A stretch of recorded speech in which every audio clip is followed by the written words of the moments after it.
This is an issue that has been gaining traction as the United States gets ready to host a global event, the FIFA World Cup, in 11 American cities. President Trump has already allocated $500 million for drone defense systems in those 11 host cities, while others are concerned there is just not enough aerial bandwidth to support such a system.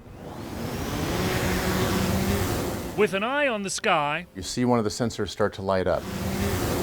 Above Northern Virginia, We've got the altitude, the location, just outside the nation's capital, and the frequency that it's operating on, and the different RF band. Travis Scott stands at attention, It can trigger all of the different alerts. thinking about the worst. Just like 5 years ago, when people heard the word drone, they were talking about, oh, that's going to be a cool way to get some pretty pictures. Yeah, myself included.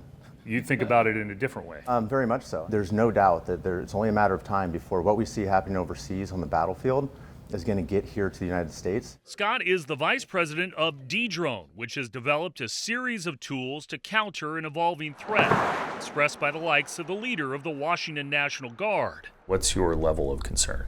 I'm concerned that we face another 9/11 style attack with the proliferation of attack drones these days. They're everywhere. Scott says his company has worked with multiple cities and organizations on potential safeguards.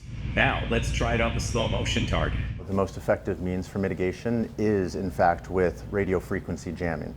And that includes handheld jammers. All right, Chris, you got to keep that airspace clear. Or a more targeted defense. I'm losing this one. But the issue is a bit more complicated with the idea that counter-drone technologies involving disrupting frequencies can have unintended consequences.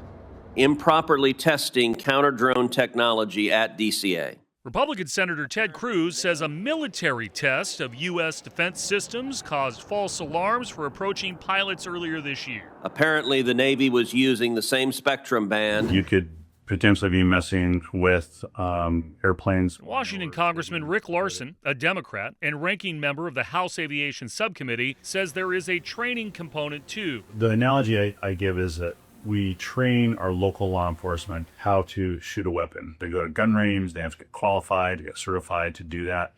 These counter-UAS, counter-drone tools require a similar kind of training. You just can't fire electrons in the air to knock these drones out of the sky. D-Drone Defender. Back in Virginia, Scott agrees. And that last step, the step that from a regulatory perspective is still slow to roll out at the state and local level, is the mitigation step. And also says laws need to guide the rules of engagement and who exactly might pay for it. This sounds like it could be an expensive proposition, though, for local municipalities and states when they host these big events. There's no doubt that there's going to be a cost involved with this.